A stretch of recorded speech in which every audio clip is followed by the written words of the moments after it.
1차 세계대전이 한창이던 1917년 가을, 영국의 초등학교와 중고등학교에 뜬금없는 공문 한 통이 날아옵니다. 선생들은 학생을 독려해 도토리를 수집해 오십시오. 밑도 끝도 없이 도토리가 왜 필요한 것인지, 도토리로 무엇을 하려는 것인지 설명조차 없었습니다. 방구석에서 들려주는 도토리에 관한 세 번째 이야기, 지금 시작합니다.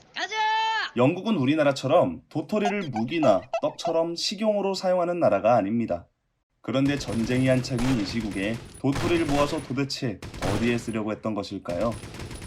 때는 2년 전인 1915년, 영국군과 독일군이 대치하고 있던 서부전선에 황당한 명령이 떨어졌습니다.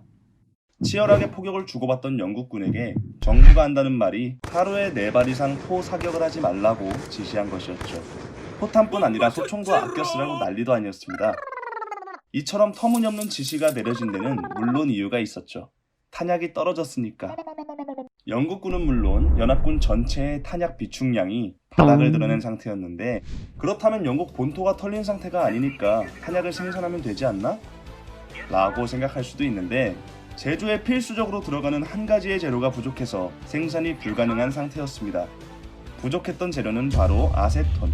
아세톤이라는 화학물질이었죠. 네, 맞습니다. 매니큐어 지우는 그거요.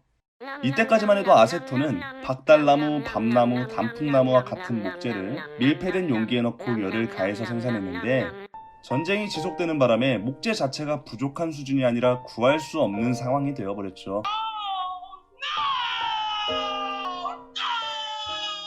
당시 전선에 공급할 포탄과 총알을 만들려면 3만 톤 이상의 아세톤이 필요한 상황인데, 당장에 남은 물량이 3,000톤도 안 되니 이건 뭐 얼마나 속이 탔겠습니까? 하지만 죽으란 법은 없다고 구세주가 나타나게 되니 유태인이며 맨체스터 대학 화학교수였던 체임 와이즈만이었습니다. 와이즈는 실험을 하던 중 설탕을 분해해서 아세톤을 만드는 박테리아를 발견합니다. 그것을 응용하여 감자, 귀리, 밀 같은 작물을 통해 아세톤을 생산하게 되었죠. 자, 지금부터 영국군은, 아니 프랑스를 비롯한 연합국 공장에서는 다른 작물에 비해 생산량이 많은 옥수수 전분을 이용해 아세톤을 충당하기 시작합니다. 하지만 이 짓거리도 잠시뿐. 전쟁은 길어지고 사람들은 굶어가고 옥수수는 식량 배급용으로 돌아가게 됩니다. 포탄을 만드는 것도 중요하지만 군인과 국민에게 지급해야 할 양식을 확보하는 것이 더 시급한 상황이었죠. 그렇다면 차선책인 방법을 생각해내야 하는데, 이때 대체품으로 생각해낸 것이 바로 도토리였습니다. 이제 옥수수를 대신해 도토리 전분으로 아세톤을 생산한다는 획기적인 계획이 마련됐습니다. 준비가 끝났으니 실행해야겠죠? 이에 따라 영국 전역에서 아이 학생 할 것 없이 총동원의 도토리 줍기 운동을 시작하게 됩니다. 자, 정부가 도토리를 모으게 시키면서 구체적인 용도를 밝히지 않았던 데에도 이유가 있었습니다. 국민들의 현재 나라 꼬라지를 알게 되면 혼동이 올 것이 뻔하기 때문인데, 생각해봅시다. 우리가 지금 전쟁 중인데 힘들게 싸우고 나서 먹을 밥이 없대. 싸울 의욕이 생겨요, 안 생겨요? 당연히 미쳐 날뛰지.